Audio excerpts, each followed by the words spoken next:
Segunda de Corintios, capítulo 5, versículos 18 al 20.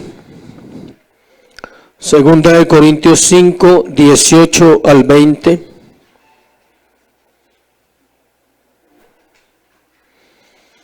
¿Cuántos ya lo tienen? Segunda de Corintios 5, levante su mano si ya lo tiene. Muy poquitos, entonces búsquelo todavía. Del 18 al 20. Tenemos una película el 31 de octubre. Le vamos a dar el horario, es gratis. Es después de la reunión para que podamos venir y compartir un rato. Entonces estamos buscando ya el título para compartirlo, algo que sea edificante. Les cuento que es muy difícil encontrar una película cristiana buena. No se desanime si usted ha visto muchas, pero buenas, bíblicas, no hay casi. Entonces toca buscar lo menos peor, dicen por ahí, ¿sí? Alguna que traiga un mensaje edificante, pero soy sincero, películas cristianas verdaderas no hay. ¿Sabe por qué no hay? Porque todas las que usted ve y las que yo también he visto, no se preocupe, no estamos juzgándole su vida, están bajo la figura de Hollywood, bajo Estados Unidos. Entonces son de un evangelio liberal y un evangelio ¿qué?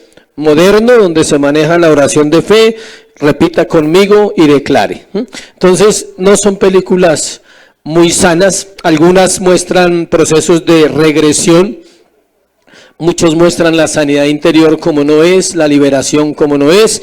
Entonces tenemos que buscar una película buena. Las mejores películas para que las puedas ver son biográficas. Las películas biográficas son mejores que las otras películas. No estoy diciendo que no las vea, usted las puede ver. Tiene que tener ¿qué? Discernimiento.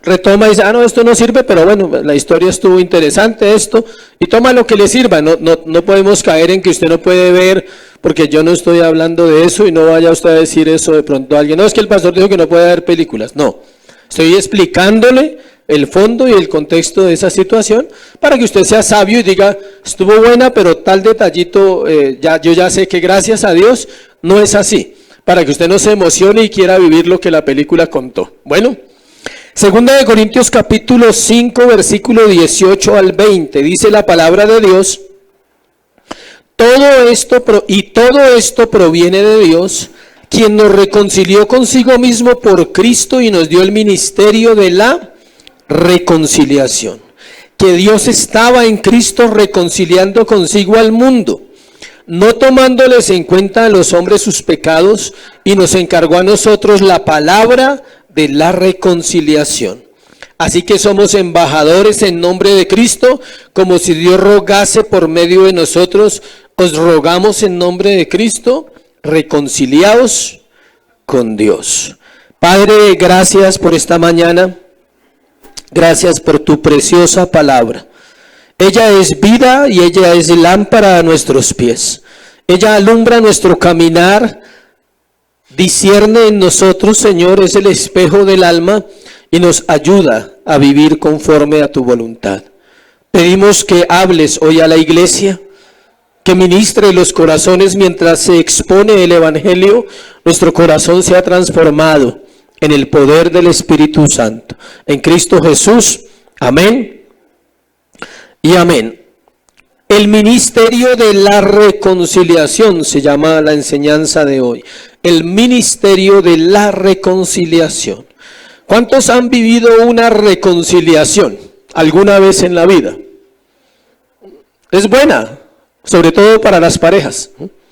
Es buena, pero también cuando nos hemos enemistado con alguien por mucho tiempo y en algún momento se da esa reconciliación, es muy agradable saber que se produce el perdón y que esa molestia o que esa ofensa que hubo en el pasado la podemos dejar de lado y ahora podemos seguir una relación con un hermano, con un papá, con una mamá, con la pareja, con los hijos.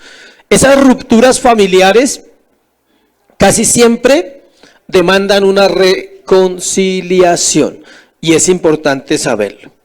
La iglesia de hoy está conformada por una aparente variedad ilimitada de métodos ministeriales. Usted encuentra un sinfín, miles de iglesias en Colombia, y ninguna es igual, para que usted sepa, ninguna es igual. Cada una tiene una forma, una política, un sistema o una forma de gobernar, unas conforme a la Escritura, otras no, unas un poquito cerca, otras muy lejos de la palabra, y eso muestra que siempre vamos a necesitar la guía de la Escritura para saber qué es bueno y qué es malo. Algunos manifiestan que la iglesia debe manifestarse a favor de un cambio social y político para forzar una moralidad cultural. ¿Qué quiere decir eso? Muchos cristianos quieren que la iglesia participe en lo social y lo adjudican al amor de Dios. O sea, que Dios es amor y que la iglesia debe participar constantemente de sistemas sociales y políticos. Es más, algunos dicen que a través de ese proceso de ayudar vamos a acelerar la venida de Cristo. Es una postura incorrecta. Hay una postura que se vive mucho en este tiempo en la cual debemos cuidarnos, y es la idea que se le vende a la gente que la iglesia va a gobernar el mundo. ¿Sí sabía que se les vende esa idea a muchas personas? Que vamos a conquistar las naciones de la tierra y que vamos a establecer el reino de Dios en todas las naciones de la tierra. Eso es mentira. La Biblia no enseña eso. La Biblia enseña que Dios va a salvar a través de su palabra, del evangelio predicado y de nuestro testimonio vivido también. No que el testimonio sea el evangelio, pero sí ayuda. Es un gancho, una puerta, digámoslo así. La Biblia es clara en cuanto a la tarea de la iglesia, escuche. El evangelismo consiste en anunciar el mensaje de reconciliación. Es un término que aparece 3 veces en este pasaje que vamos a mirar. La buena noticia es que la relación que estaba rota con Dios a causa del pecado puede ser restaurada por el poder del evangelio de Dios. La justicia santa de Dios, escuche, exige que haya un castigo por el pecado. Frente a esto, todos estamos bajo pecado y bajo juicio, incapaces de satisfacer la justicia de Dios. Pero nosotros sabemos que Cristo satisfizo la justicia de Dios. Entonces tenemos opción de que ya no nos van a cobrar nada. Por medio de un plan divino, hoy es solo evangelio para los que les gusta. Solo evangelio es este texto. No puedo hablar de otra cosa porque el texto obliga a hablar de Cristo, de su muerte, de cómo nos reconcilió, y un tema muy bonito que a veces no tocamos, se nos olvida a veces los domingos, que ya lo vimos en la cena, el perdón de pecados. La idea es que hoy podamos entender mucho de ese sacrificio de Jesús. Por medio del plan divino de la reconciliación que Dios ha trazado, podemos volver a una relación con Dios. Es un privilegio, iglesia, y un deber predicar el mensaje de reconciliación porque tiene que ver con el destino eterno. No hay nada más importante que una persona en la tierra necesite escuchar. ¿Qué necesita escuchar? Escuche usted para que comparta que hay un destino eterno al final de la vida, pero que hay una opción, una oportunidad, una oferta. Se llama la oferta ¿de qué? Del evangelio, que trae salvación. La oferta que Cristo Jesús sigue salvando, que sigue hablando al corazón de su pueblo. En este pasaje, el apóstol Pablo de una manera teológica nos enseña la forma en que Dios hace posible el ministerio de la reconciliación. El texto nos revela 3 cosas que vamos a mirar. Escuche, que la reconciliación es por la voluntad de Dios, que también la reconciliación es por el perdón de pecados, y 3, que la reconciliación es por la obediencia de la fe. O sea que toda persona, ahorita vamos a ampliarlos, que toda persona que es reconciliada con Dios, primero es por la voluntad ¿de quién? De Dios, no por el hombre. No, es que era malo y se volvió bueno. Es que robaba y ya no roba. No funciona así. Hay gente que deja un pecado y toma ¿qué? Otro. Deja un estilo de vida, pero se sumerge en otro estilo de vida separado de Dios. De hecho, hemos escuchado personas que han salido de las drogas, de los vicios, y ellos nunca le dan la gloria a Dios. Ellos dicen que fue su fuerza ¿de qué? De voluntad. Y la voluntad no tiene fuerza, para que sepan. Bueno, no sé si usted sabía, pero la voluntad no tiene fuerza. La voluntad es neutra. Está gobernada por el corazón. Por un corazón caído o por un corazón ¿qué? Salvo. Entonces, no hay fuerza de voluntad, le tengo esa buena noticia. ¿Por qué es buena? Porque es la verdad. No hay fuerza de voluntad. Hay una naturaleza que gobierna la voluntad del hombre y esa naturaleza es caída porque no ha sido regenerada o es regenerada y está en proceso ¿de qué? De santificación. También dice que la reconciliación es por el perdón de pecados. Dios quitó lo único que nos separaba de acercarnos a Él, que eran ¿qué? Los pecados. El pecado y los pecados. Ya he predicado sobre eso, ahora voy a hablar otro poquito. El pecado y los pecados son dos cosas diferentes. Y tercero dice que es por la obediencia de la fe. Es decir, que la fe produce ¿qué? Obras. No para salvación, sino para glorificar a Dios. Usted no se salva por las obras, sino al contrario, las obras muestran que usted es ¿qué? Salvo, que es una persona salva. Entonces, el siguiente sermón que viene después de esto es un versículo, para que se lo adelanto. Versículo 21, que está solo. Usted dirá, ¿por qué quedó solo el versículo 21? Al que no conoció pecado, por nosotros lo hizo pecado, para que nosotros fuésemos hechos justicia de Dios. Y ese es todavía más cristocéntrico. Vamos a hablar dentro de 8 días del sacrificio de Cristo. Entonces vamos a preparar hoy lo que vamos a compartir también dentro de 8 días. Primero entonces, vamos al primero. La reconciliación es por la voluntad de Dios, versículo 18. Que Dios estaba en Cristo. Vamos a ir frase por frase que es tan interesante. Sí, escuche, cuando una persona cualquiera que nunca ha leído la Biblia y que no ha venido a Cristo y de pronto Dios le llama en su corazón y lee esta frase que dice que Dios estaba en Cristo. Es muy importante esa frase. O sea, Cristo, eso me está diciendo a mí que el Padre y el Hijo son ¿qué? Uno. Y eso lo dice la Biblia en todo lado. Es decir, que Cristo es Dios. Las religiones, el problema de las religiones es que ellas tratan de negar la deidad de Cristo. Y toda iglesia que se llame iglesia, entre comillas, y niegue la deidad de Cristo, no es una iglesia, es un grupo, o puede ser una secta. La deidad de Cristo es que Él es ¿qué? Dios. Como el Dios Padre es Dios, el Hijo es Dios y el Espíritu Santo es ¿qué? Dios. La plenitud de la Trinidad. Dice que Dios estaba en Cristo. Pablo inicia con una frase antes. Me fui al 19. Vamos en el 18. Y todo esto, inicia en el 18. Y todo esto, ¿a qué está haciendo referencia? Cuando él dice, y todo esto. A todo lo que hemos predicado del capítulo 5, 4, 3, 2 y 1. Él dice, todo esto. O sea, todo lo que hemos hablado, lo del tribunal de Cristo, la coronación, ¿se acuerda? Todo lo que hemos visto en los sermones anteriores. Pablo está diciendo, y todo esto proviene ¿de quién? De Dios. Él está ligando el tema anterior al que estamos hablando hoy. ¿Cuál era el tema anterior? Mire el versículo 17. De modo que si alguno está en Cristo, nueva criatura es, las cosas viejas pasaron, y aquí todas son hechas ¿qué? Nuevas. Si usted quiere preparar un sermón y enseñarle a alguien este versículo, le puede poner como título el nuevo nacimiento. Pablo está diciendo que todo esto proviene de Dios, pero está refiriéndose a las personas que ahora son nuevas criaturas en Cristo o que van a llegar a ser nuevas criaturas en Cristo que están en la iglesia. Todo proviene de Dios. ¿Por qué? Porque el punto es que es por la voluntad de Dios, por esa frase. Todo proviene de Dios.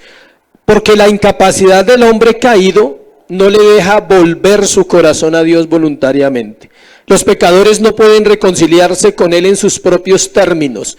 Ningún pecador puede decir puede decir hoy, mañana voy a cambiar. Mañana voy a dejar el pecado. Él no puede hacerlo. ¿Lo puede decir? Sí. ¿Va a suceder? No. ¿Por qué? Hasta que Cristo viva en él, hasta que su naturaleza sea diferente, sea transformada.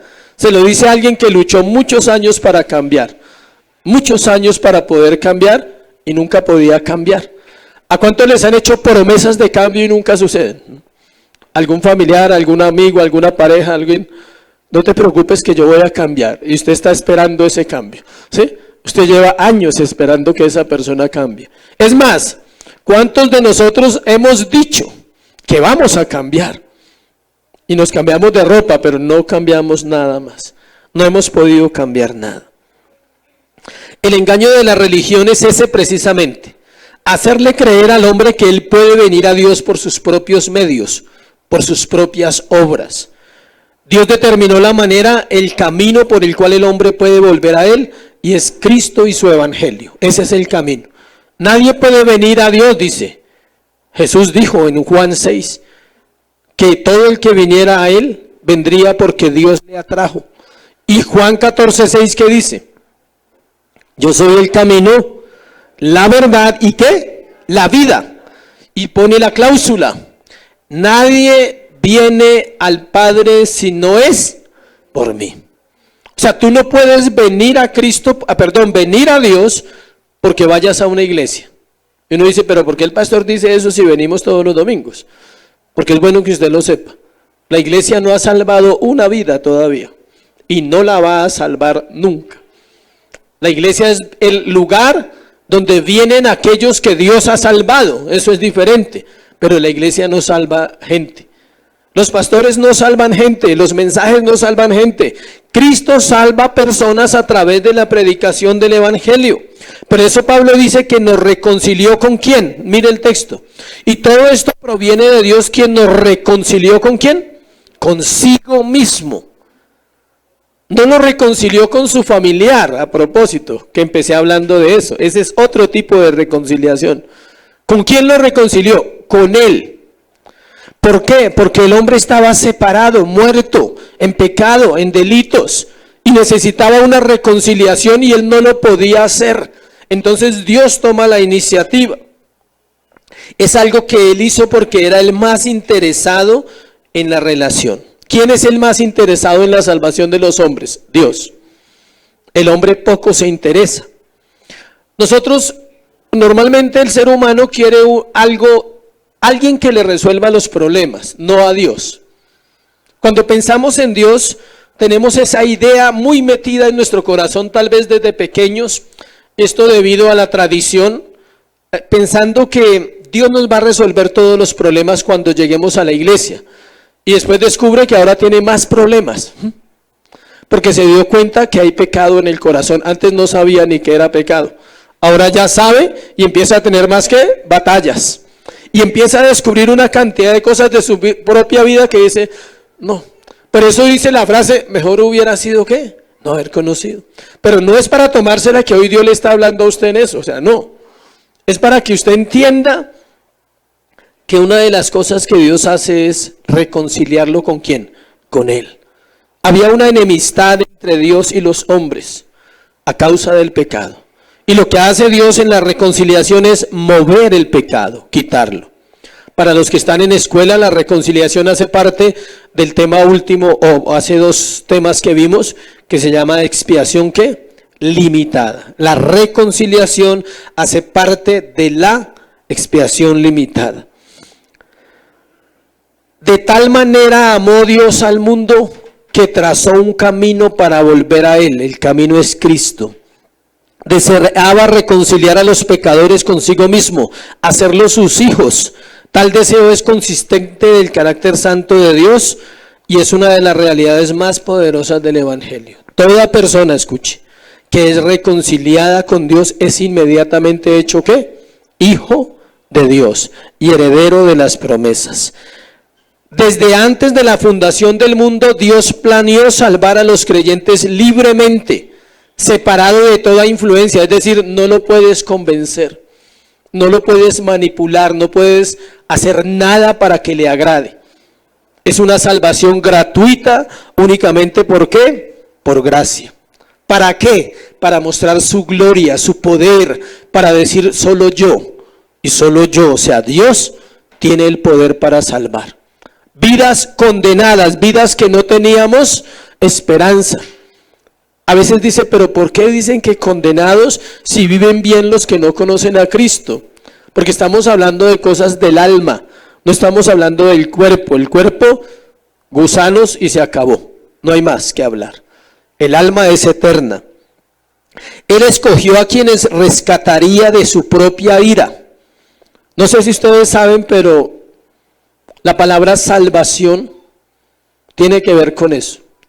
Uno puede hablar de salvación todos los domingos y nunca la vamos a entender completo, le tengo esa noticia. Solo el día que estemos con Cristo vamos a entender qué es la salvación. Pero un detalle de la salvación es este, escuche. ¿De qué nos salvó Dios? Se lo he dicho muchas veces, iglesia.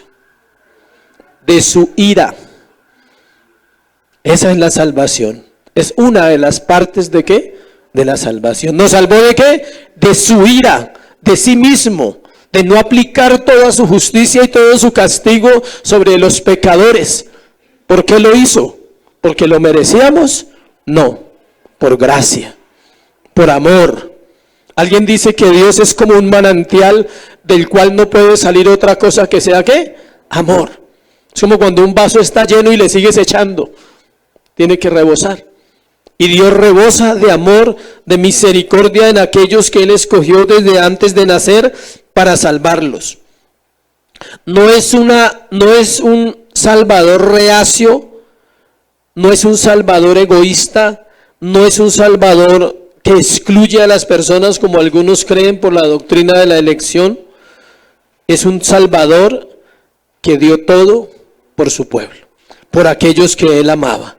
La Escritura le da constantemente ese nombre a Dios y vamos a mirar varios textos para que usted entienda que la salvación es únicamente por la voluntad de Dios.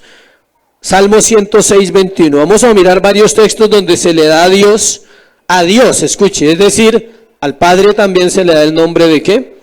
De Salvador. Cuando usted escuche la palabra Dios, normalmente la asociamos con el Padre. Pero a veces se está refiriendo a todo, o sea, a Dios como trino, al Padre, al Hijo y al Espíritu Santo. Salmo 106, versículo 21. Dice, olvidaron al Dios de su salvación que había hecho grandezas en Egipto. ¿Quiénes olvidaron al Dios de la salvación? Israel. Había hecho grandezas en Egipto. ¿Sabe por qué Dios fue tan duro con Israel? ¿Quiere saber? Algunos se preguntan, sí, pobrecitos, terrible, o sea, los mandó para Siria, para Babilonia, les dio palo todo el tiempo. En el Antiguo Testamento es palo y palo contra Israel. ¿Sabe por qué? Por esto. Porque dice que olvidaron al Dios de su salvación, pero mire por qué. Había hecho ¿qué? Grandezas. Usted no vio el Mar Rojo abrirse y yo tampoco. Usted no ha visto ninguna plaga, nosotros no hemos visto nada de eso. De pronto al final, si estamos, vuelven a aparecer y las vemos. De pronto.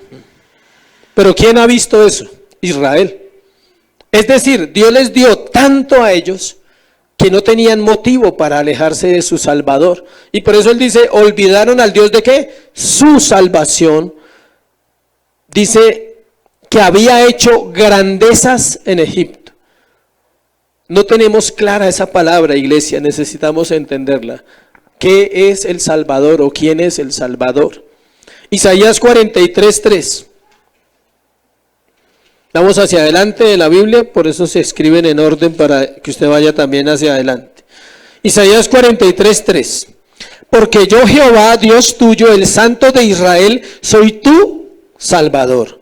a Egipto he dado por tu rescate, a Etiopía y a Seba por ti. Dios dice, yo soy capaz de destruir naciones, con tal de salvar ¿a quién? A mi pueblo. Él es el Salvador. Aquí no está hablando de Cristo, aquí está hablando ¿de quién? De Dios.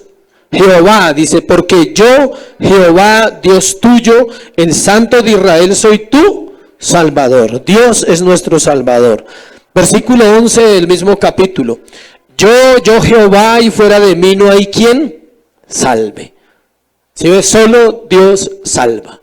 Es su voluntad soberana determinar quiénes son salvos y quiénes no salvos. Isaías 45:15.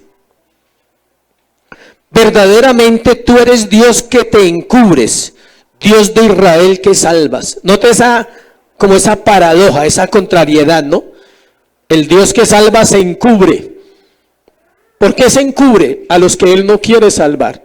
Hay un velo en aquellas personas que Dios no quiere salvar, está encubierto para ellos. No lo van a entender. Y aquellos que Dios quiere salvar, dice que Él se revela. Versículo 21 del mismo capítulo de Isaías. Proclamad y hacedlos acercarse y entre todos en consulta. ¿Quién hizo oír esto desde el principio y lo tiene dicho desde entonces sino yo? Jehová, y no hay más Dios que yo, Dios justo y salvador, ninguno otro fuera de mí. ¿Qué necesita la humanidad en este tiempo? A ese Dios, al Dios de la Biblia, al Dios que se proclama como soberano y grande, como fuerte y valiente. Al Dios que tiene la capacidad de salvar generaciones enteras, familias, hogares y restaurar. Eso necesita la iglesia. No necesita solamente que le digan que tú puedes hacerlo. Tú no puedes hacerlo. Tú y yo necesitamos depender ¿de quién? De Él. Volver nuestro corazón a Él como nuestro Salvador. Isaías 49:26. A los que te despojaron haré comer sus propias carnes y con su sangre serán embriagados como con vino, y conocerá todo hombre que yo Jehová soy ¿qué? Salvador tuyo y redentor tuyo, el fuerte de Jacob. ¿Por qué nos cuesta tanto confiar si la Biblia nos habla grandezas? Nos da una radiografía de un Dios que no es débil, un Dios que no va a dejar de luchar por su pueblo. 60:16, si le digo así ya sabe que es el mismo libro. 60:16. Y mamarás la leche de las naciones, el pecho de los reyes mamarás, y conocerás que yo Jehová soy el Salvador tuyo y Redentor tuyo, el fuerte de Jacob. Otra vez le dice lo mismo. ¿Cuántas veces en la Biblia Dios dice que es el Salvador? En todo lado. Y nosotros no lo vemos, no vemos a Él como Salvador. 63:8. Porque dijo ciertamente mi pueblo son hijos que no mienten, y fue su Salvador. Uno dice, pero la Biblia dice que el hombre es mentiroso. ¿Por qué Dios dice que no mienten? Porque Él conocía el corazón, el término final, está hablando del final.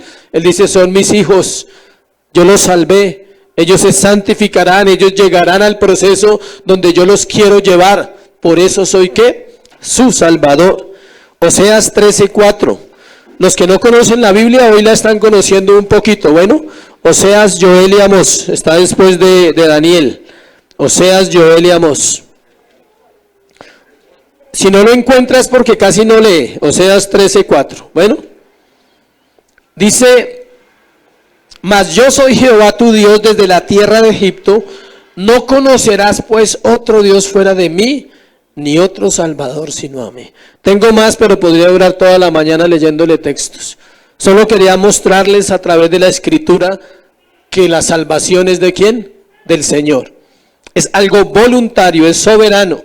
Desde Génesis capítulo 3, versículo 8 y 9, cuando Dios le habló al hombre y le preguntó, ¿dónde estás tú?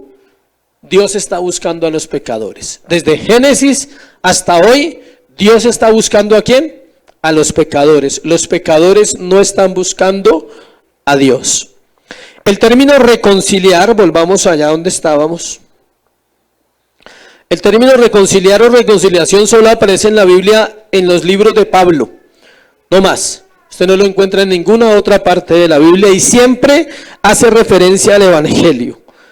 Entonces, de modo que la reconciliación no es algo que el hombre haga, sino que recibe. No es algo que él lleva a cabo, sino que abraza.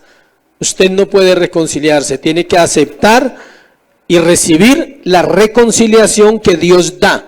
Él la otorga. La reconciliación no sucede cuando el hombre decide dejar de rechazar a Dios, sino cuando Dios decide dejar de rechazar al hombre.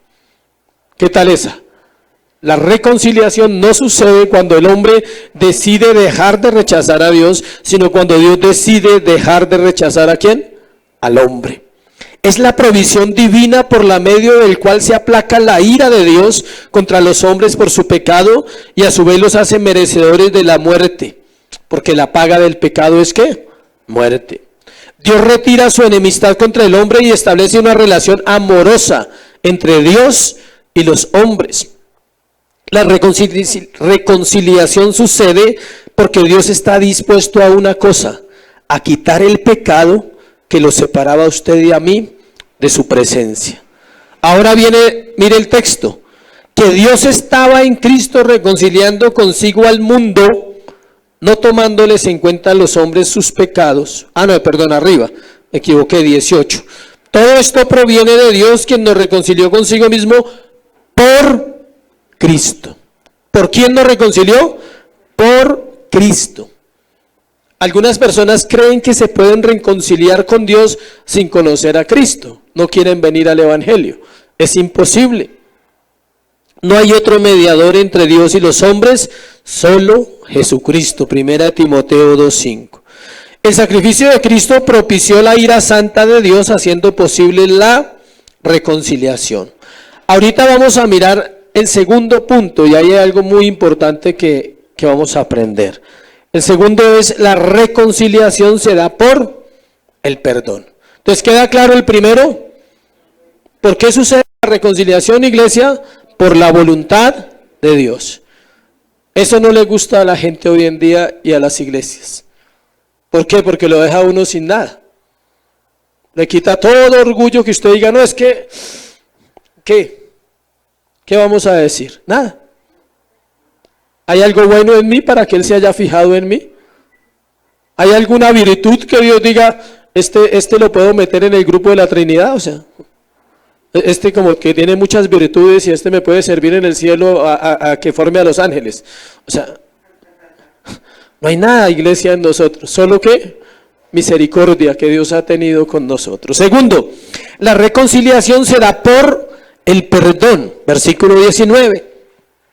Que Dios estaba en Cristo. Comencé por eso porque cuando empecé el sermón, porque es una de las frases más importantes de esos 3 versículos. Reconoce a Cristo como Dios. Ahora Pablo va a dar una explicación sobre la reconciliación, escuche, y comienza con la palabra que Dios estaba en Cristo. ¿Por qué él empieza con esa palabra? Indicando que la reconciliación es posible por una persona, no por acciones que los hombres hagan, por una persona que murió en la cruz del Calvario para perdonar nuestros pecados. Este texto se presta para mala interpretación y es donde me quiero centrar, basado en lo que estamos aprendiendo en la expiación. Limitada, no ilimitada, limitada. Este texto se conoce como uno de los textos universalistas, es decir, que es aquellos textos que se comparten mal cuando evangelizamos. Que Dios estaba en Cristo reconciliando consigo al mundo. Entonces algunos dicen que Dios murió por todos los hombres de la humanidad y dicen no tomándoles en cuenta ¿qué? A los hombres sus pecados. Y se pegan de ese texto para decir que es algo universal, al igual que Juan 3:16, al igual que Isaías 45:22, al igual que Mateo 11:28. Todos esos textos son generales. ¿Qué dice Juan 3:16? Porque de tal manera amó a Dios que al mundo, al mundo. Pero le voy a explicar muy sencillo los términos del mundo. Si Dios no amara al mundo, no estaríamos aquí y nadie estaría en esta tierra. Ya seríamos carbón. polvo. ¿Dios ama al mundo? Claro. Aunque está lleno de pecadores, claro. ¿Por qué lo ama? Porque Él lo creó. Y Él no iba a crear algo para odiar, Él no iba a crear algo para destruirlo. Tenía un plan perfecto para salvar de ese mundo a un remanente llamado ¿qué? Iglesia, llamado pueblo de Dios. Este texto no significa que todos los hombres serán salvos. Si fuera así, entonces, si el significado que usted quiere darle a ese texto es que todos los hombres son salvos, porque dice ahí literalmente que Dios perdona el pecado de todos los hombres o no se los toma en cuenta, entonces usted no podría leer pasajes donde hablan del infierno y la condenación, de la puerta ancha y la puerta ¿qué? Angosta. Siempre hay dos, la puerta ancha y la puerta angosta. Cristo no murió por todos los hombres sin excepción, sino por todos los hombres sin distinción. Esa frase es clave para entender ese pasaje. Cristo no murió por todos los hombres sin excepción, sino por todos los hombres sin distinción.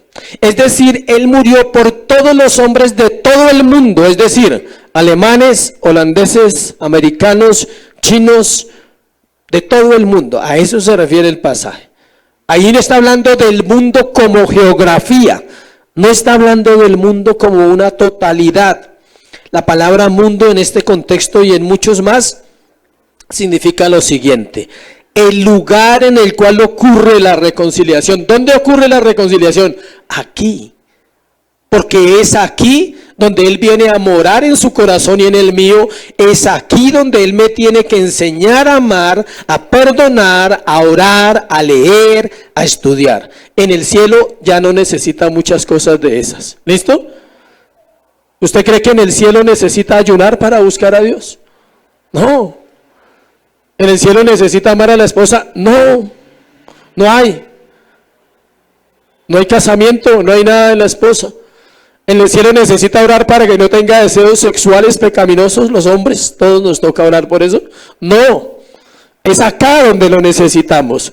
Entonces la reconciliación sucede ¿dónde? Acá, en la tierra. Y Él está hablando de la tierra, del mundo. Él está diciendo es en este mundo donde sucede. Pero lo que está queriendo decir es que no hay una nacionalidad, no hay una raza, no hay una etnia, no hay un idioma al cual Dios no pueda llegar.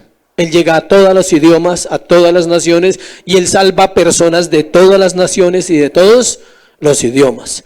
El llamado a la salvación es un llamado general, a que todos los hombres confíen en la obra de Cristo para salvación. Aunque el evangelio se predica abiertamente desde un púlpito como hoy, solo serán salvos los que van a creer. Y creerán porque hay un plan perfecto de salvación que Dios ha trazado para su pueblo. Mire lo que dice Hechos 17, del 30 al 31. Hechos 17, búsquelo por favor, 30 al 31.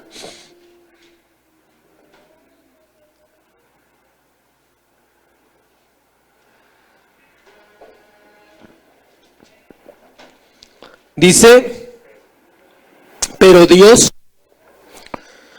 habiendo pasado por alto los tiempos de esta ignorancia, ahora manda a todos los hombres en todo lugar que se arrepientan. ¿Sí ve?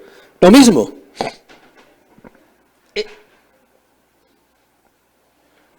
Es la misma interpretación. Manda a todos los hombres. ¿Dónde manda? Lea el texto, por favor, conmigo. ¿En todo qué? Lugar. O sea, es decir, en cualquier lugar del mundo. Toda persona que escuche la palabra debe venir al arrepentimiento. Dios manda a todos los hombres que se arrepientan en todo lugar. Y el otro versículo nos dice por qué, versículo 31. Por cuanto ha establecido un día en el cual juzgará el mundo con justicia por aquel varón a quien designó, dando fe a todos con haberle levantado de los muertos. Mire la misericordia de Dios ahí. Dios manda a todos los hombres en todo lugar que se arrepientan. ¿Por qué? Porque ese mismo Dios que da ese mandato ha determinado un día para hacer un ¿qué? Un juicio. Y Él sabe que de todos esos hombres vendrán muchos al arrepentimiento. Y sabe que esos no van a estar en el día de la condenación. Por eso Él manda a los hombres a arrepentirse. El llamado a la salvación es general, iglesia. Usted no puede dudar de predicarle a nadie. O sea, ¿no? Compártale el evangelio. Que si usted se pone a pensar, y si no es elegido, ese no es problema suyo. Eso es interpretar mal una doctrina. No, usted tiene que pensar, Dios es bueno. O sea, ¿dice la Biblia eso? Claro. ¿Es misericordioso? Sí. ¿Puede salvarle? Claro. Pero él necesita oír la palabra. Juan 17:9 dice, ruego por ellos, no ruego por el mundo, sino por los que me diste, porque tuyos son. Él dice, ruego por la iglesia, ruego por el pueblo de Dios. Nosotros debemos orar que la iglesia se vaya completando poco a poco en la medida en que van llegando los salvos a la iglesia. Notemos que es por aquellos que el Padre le ha entregado a Cristo, por los cuales Él murió en la cruz del Calvario. Esto me gustó mucho y póngale mucha atención a esto. Dios estaba en Cristo reconciliando consigo al mundo, no tomándole en cuenta a los hombres sus pecados. Yo esto no lo había visto y lo estudié y encontré esto que me gustó mucho. Todos los hombres en este mundo experimentan el poder protector y sustentador de Dios. Toda la raza humana. Porque toda vida humana le pertenece a Él. Porque Él es el que determina si esa vida vive o muere. Podríamos asegurar entonces que Dios salva a todos los hombres de muchas cosas en la tierra. Aquí vamos a entender el término salvación bien. Una es la salvación eterna, que es exclusiva para los hijos de Dios. Y otra cosa es la salvación que Dios le da a la humanidad para no matarnos en un momento con su ira, por ser ¿qué? Pecadores. Es decir, Dios todos los días está salvando hombres de que mueran, de que sucedan cosas. Aunque no conocen de Dios, Dios los está salvando de ser más malos de lo que son, de vivir más consecuencias de sus pecados, de ser destruidos por su propia naturaleza. De eso está salvando ¿quién? El Señor. Entonces tenemos un Salvador que muy grande. Es demasiado grande para nosotros entenderlo. Por eso dice, no tomándole en cuenta a los hombres su pecado. En un instante que Dios se detuviera en su eternidad y dijera, voy a tomarle en cuenta los pecados a la humanidad, se acaba esto. En un segundo se acaba esto. Él no le ha tomado en cuenta los pecados a nadie. Escuche, ningún ser humano hasta hoy, ni salvos ni condenados, ha sido juzgado por sus pecados. Los muertos sin Cristo están esperando el juicio, y los muertos en Cristo están esperando ¿qué? El juicio también. Dos juicios, de manera diferente. Entonces, Dios es el Salvador de todos los hombres en un sentido temporal, pero el Salvador eterno de todos los salvos en un sentido eterno, en una relación permanente que comienza acá y termina nunca. ¿Dónde comienza? Acá. ¿Y dónde termina? Nunca. Y si vamos a la Biblia y somos más claros, no comenzó acá. Siempre estuvo, porque estaba con Él, ¿dónde? En la eternidad. No tomándoles en cuenta a los hombres sus pecados. Esa frase revela el medio de la reconciliación. Por eso hay reconciliación, porque ya no hay pecado que nos separe del Señor. El perdón de pecados es algo tan profundo que podríamos tardar toda nuestra vida en entenderlo, y aún así solo lo vamos a entender cuando lleguemos al cielo y usted diga, de verdad soy salvo. Es una lucha interna. Siendo creyentes, a veces no nos sentimos perdonados. Yo luché con la culpa, creo que unos 10 años de mi vida cristiana. Muchos años. Con la culpa, o sea, sintiéndome culpable por mi pasado, culpable por mis hijos, culpable por el fracaso familiar, culpable y culpable y culpable. Siempre me sentía culpable. Iba a Dios y sabía, escuche, que Él me perdonaba, pero aún así me sentía ¿qué? culpable.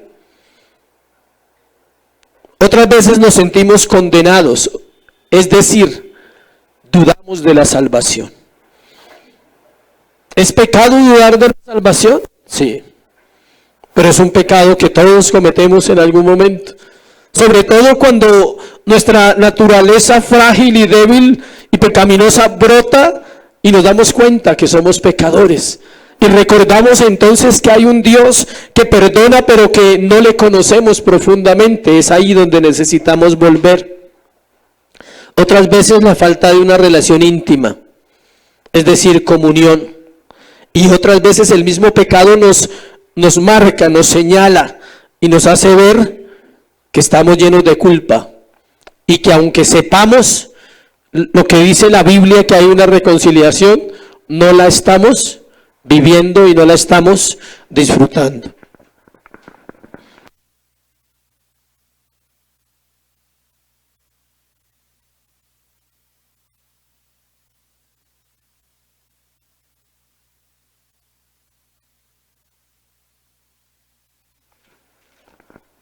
Acompáñeme a Isaías 59:2.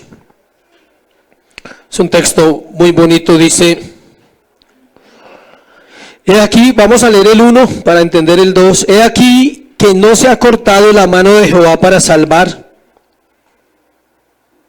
ni se ha agravado su oído para oír. Note eso.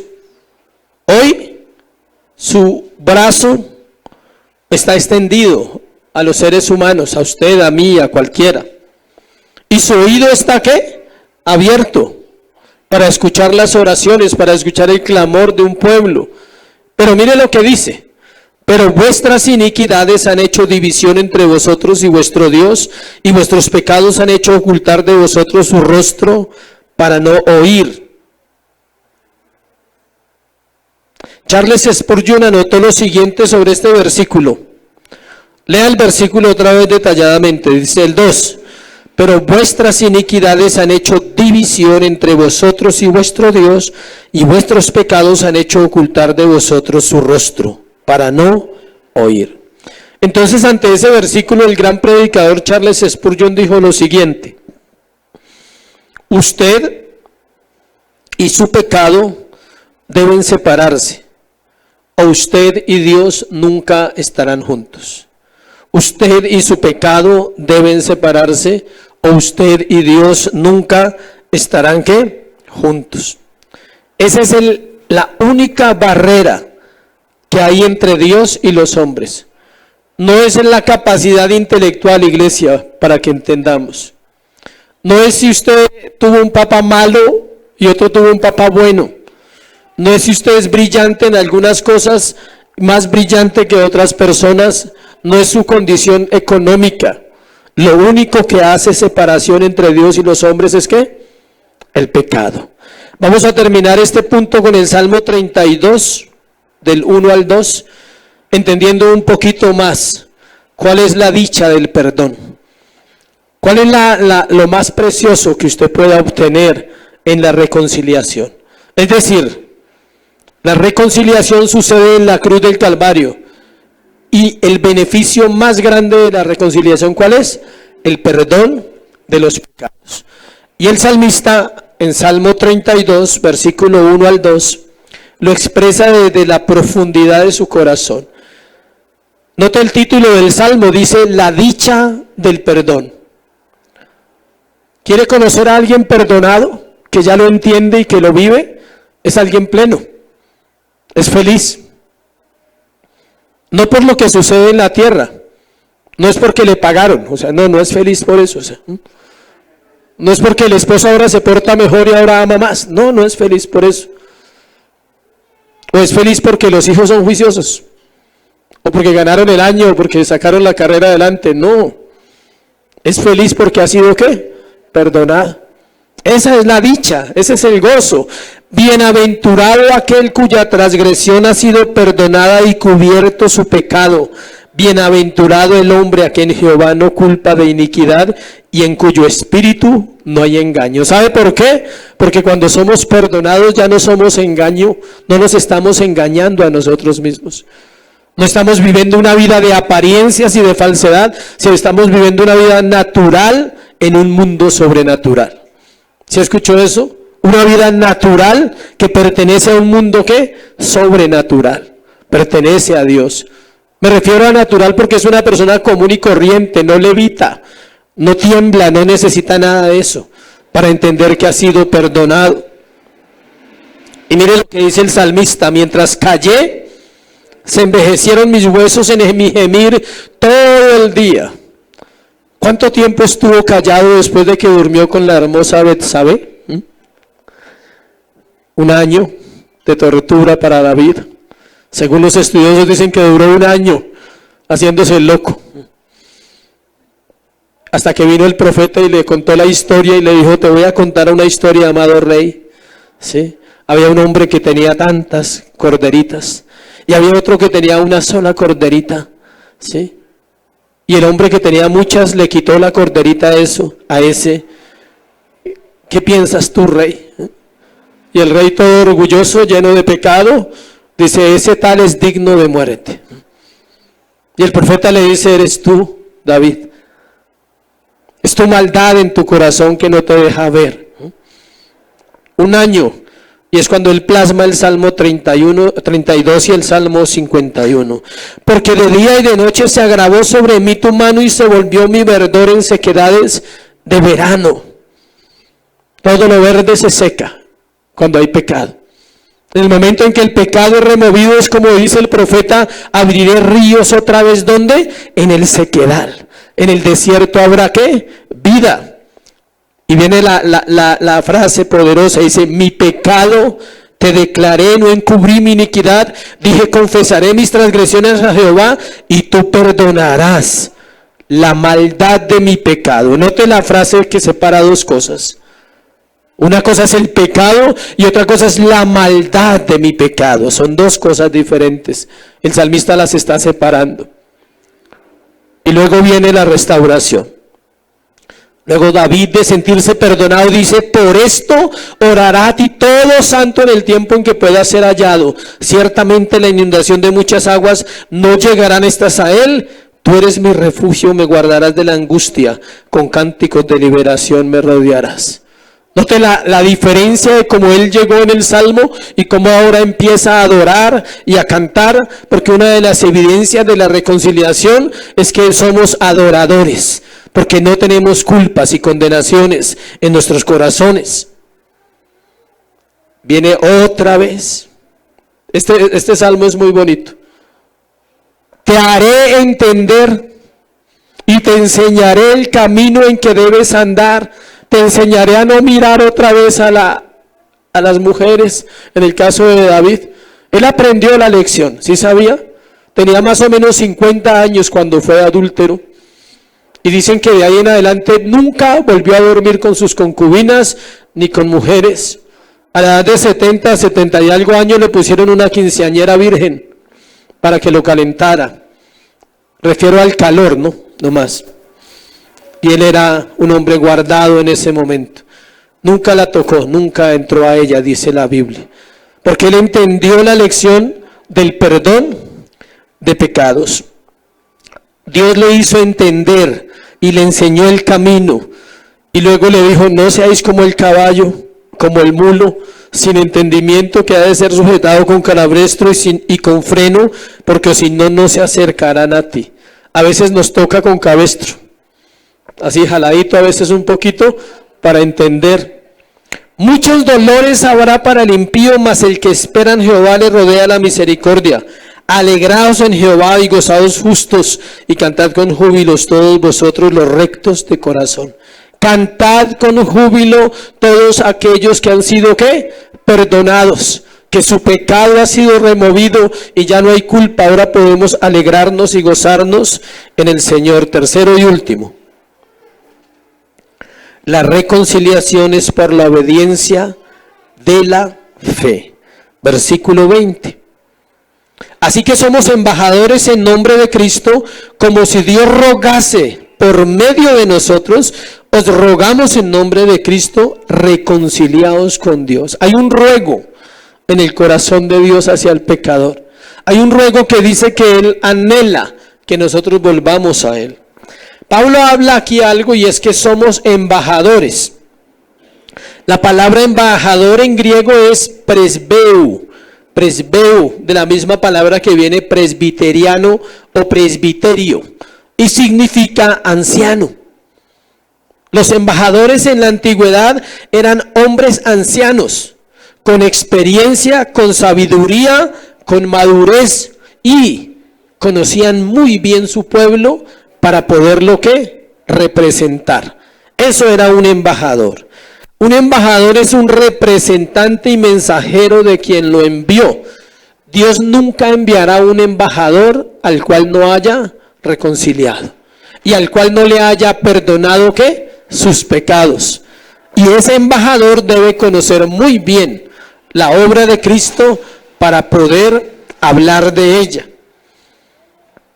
Los embajadores han sido plantados en la tierra para mostrar las virtudes de aquel que nos llamó a su luz admirable. Eso está en Pedro. Todo esto requiere un ingrediente fundamental, eso que estamos hablando. Todo este mensaje que acabamos de compartir para cerrarlo requiere algo muy pequeñito de 2 letras, fe. Porque sin fe es imposible agradar a Dios. Y Dios es galardonador de los que le buscan. La fe es la respuesta que dan todos aquellos que han sido reconciliados. Esa fe la pone el Señor en el corazón de ellos y ellos ahora quieren y desean vivir solo para la gloria de Dios. Y el término que usa ahí Pablo dice, así que somos embajadores en nombre de Cristo, como si Dios rogase por medio de nosotros. Mire eso. Aunque somos nosotros los que hablamos y compartimos la palabra, el que interviene en el corazón de los oyentes es el Espíritu Santo y Cristo que intercede también por nosotros. Luego dice, os rogamos en nombre de Cristo, os rogamos en nombre de Cristo. El embajador no va en su propio nombre. Usted no va a compartir su plan, ni su idea, ni su estrategia, ni su método. Usted va a compartir ¿qué? El plan de Dios de salvación. Le recuerdo que hay una manera efectiva que es correcta para compartirle a otra persona que usted quiera invitar un día a la iglesia o quiera que esa persona conozca del Señor. Primero orar, debe orar primero. No vaya a hablar sin orar, por favor. Ore. 2, empieza desde la ley, desde los mandamientos. No le hable de Cristo de primero háblele de ¿quién? De Dios y su ley, de Dios y su carácter. Dios es santo. Los 10 mandamientos son el carácter de Dios en acción. Dios no jura, Dios no miente, Dios no adultera, Dios no roba, Dios no mata. Él es Dios. Y luego pregúntele, ¿y tú? ¿Cómo estás en referencia a eso? Y le aseguro que por más buena que se crea la persona, siempre ha fallado en algo de los 10 mandamientos. Y luego entonces ahí sí comparta un plan de salvación. Que hay un Cristo que murió en la cruz del Calvario y puede perdonar sus pecados y puede darle ¿qué? Vida eterna. Es eso. No es tan complicado, si ve, no necesita saberse toda la Biblia, pero sí es bueno que se sepa algunos versículos. Porque la persona pregunta, bueno, ¿y qué? ¿Esto cómo es? Y usted dice, ay no, yo no sé. Entonces es bueno estar preparados. Un embajador se prepara. Ahora mandan a cualquiera de embajador a las naciones. Ahora es por palanca, ¿no? Pero en esa época en que se escribió la Biblia, eran realmente personas responsables. Algo que me llamaba la atención del estudio de un embajador es que conoce bien a su pueblo. O sea, un embajador de Cristo conoce la iglesia, conoce el plan de Dios para la iglesia. Pregunta que usted se hace y yo me hago, ¿cómo viene la fe a un corazón? Está la respuesta en la Biblia, por favor. Por el oír. ¿Y el oír de qué? ¿De los problemas? De la palabra, el oír la palabra. Hay una diferencia muy grande entre leer la Biblia y oír la Biblia. son dos cosas. Suceden de la misma manera, usted la está leyendo, pero la puede estar, ¿qué? Oyendo. Si usted oye la voz de Dios, escuche, la primera forma para que un ser humano oiga la voz de Dios no es la iglesia, es la palabra. Es la Biblia, cuando él empieza a leer y empieza a entender, ahí está oyendo la voz de Dios. La fe no es fe en la fe. ¿Escuchó bien esa frase? La fe no es fe en la fe. Mi esposa dice que tú y yo estamos locos, Lucas. La fe no es fe en la Biblia. La fe es fe en Cristo. Este libro lo leen millones de personas en el mundo entero. De hecho, hay una estadística que es muy rara la casa donde no haya una Biblia. Así nunca la lean, ahí está. Así sea católica. Así sea en la biblioteca donde nadie la vea, ahí está. O hay algo de la Biblia en las casas, así no esté la Biblia completa, un Nuevo Testamento, un libro de algún autor. Pero en todas las naciones del mundo está la Biblia. Sin embargo, la Biblia no puede salvar, escuche, este libro no puede salvar por sí solo. Solo salva cuando es entendido en el poder del Espíritu. Cuando el Espíritu Santo mora en su corazón y usted lee lo que dice ahí, de modo que si alguno está en Cristo, nueva criatura es, las cosas viejas pasaron, he aquí todas son hechas nuevas, y usted dice, yo soy una persona nueva en Cristo. Ya no soy el mismo. Aunque me cueste, aunque hayan batallas en mi alma, ya no soy el mismo. La muestra que estoy creyendo lo que yo estoy leyendo es que obedezco, hago mi parte, lo que me corresponde. Si usted lee la Biblia, ora y no obedece, le tengo una noticia interesante: usted no está oyendo a Dios. Usted está leyendo la Biblia en sus fuerzas, en su carne. ¿Hay solución? Claro, arrepentirse. Dios, perdóname, no le he dado el lugar a tu palabra. Quiero oírte, quiero conocerte.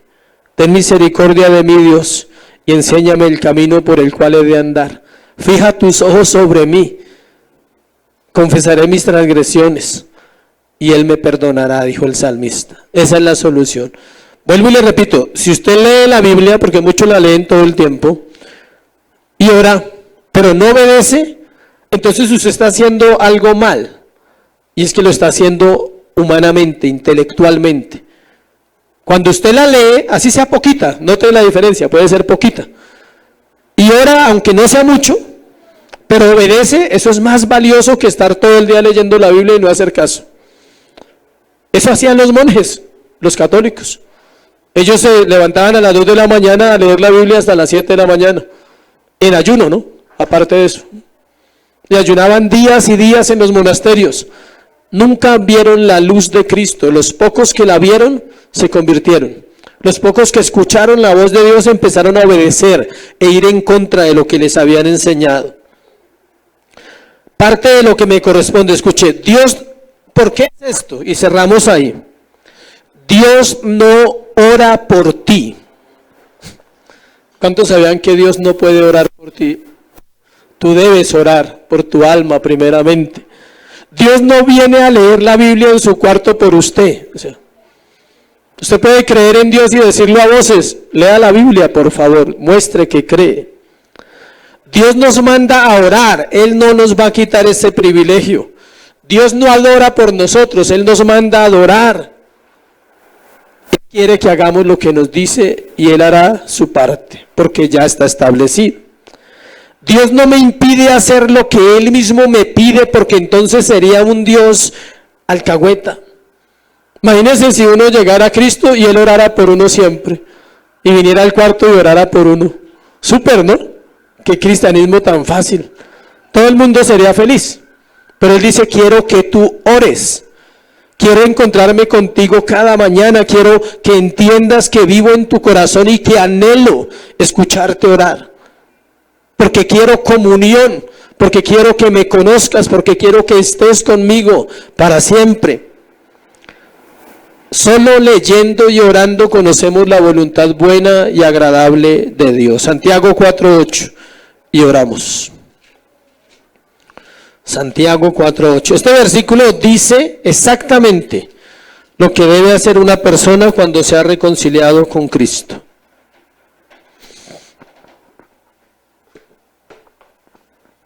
Santiago 4:8. Acercaos a Dios, iglesia, y Él se acercará a vosotros. ¿Sí ve? Mi tarea es ¿qué? Acercarme. Cierra la puerta, dice Mateo. Entra a tu cuarto y cerrada la puerta ora a tu Padre, y tu Padre que te ve en secreto te recompensará en público. Entonces, acercaos a Dios, podemos decir ora, y Dios se acercará a vosotros.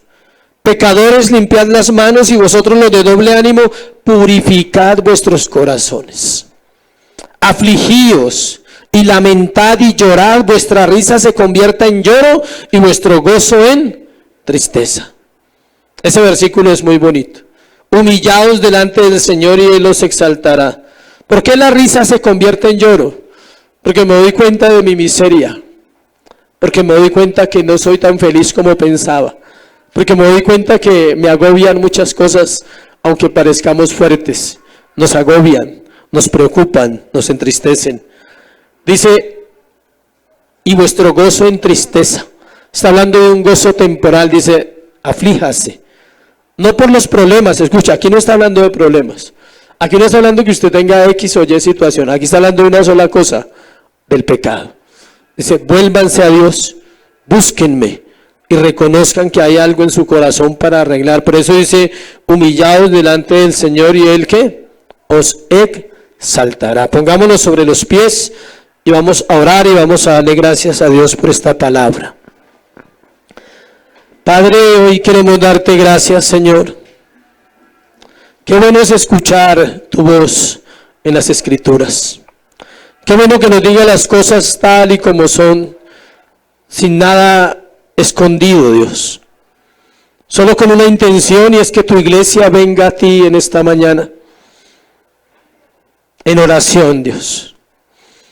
En un reconocimiento de pecado, Dios, en un reconocimiento de necesidad de un Salvador. Te necesitamos, Cristo, en nosotros. Habla con Dios, dile, mi alma te necesita, mi alma anhela tu presencia. Tal vez no te conozco, no entiendo la Biblia, no hago muchas cosas, pero quiero conocerte. Pero mi deseo es conocerte, mi deseo es honrarte esta mañana, darte la gloria. Y anhelo tu perdón. Perdóname hoy, Señor, perdóname. Santifica mi mente, mis pensamientos, mi corazón. Perdona todo lo que soy. Mi manera de pensar, mi manera de hablar incorrecta, mi manera de vivir, Señor. Perdóname cuando oro y leo la Biblia y no obedezco. Perdóname. No quiero negar la fe. Quiero ser una persona de fe y por ello necesito que tu Espíritu Santo viva en mí constantemente. Levanta tus brazos, iglesia, al cielo y dile, necesito de tu Espíritu para vivir. Dios, llena esta iglesia de ti. No la llenes de conocimiento, solamente de doctrina, Padre. No nos llenes de un saber que nos va a condenar, llénanos de tu Espíritu esta mañana, de tu presencia. Porque solo tu Espíritu da vida, solo tu Espíritu nos puede dar entendimiento de las Escrituras y del Evangelio. Llena tu iglesia, llena tu pueblo, Señor. Que podamos hablar la verdad sin miedo a ser juzgados. Que podamos hablar la verdad sin temor a que nos juzguen o nos critiquen, y que podamos hablar de Cristo solo por amor y solo por gracia. En Cristo Jesús, Señor. Amén y amén. Dale un aplauso a Jesús.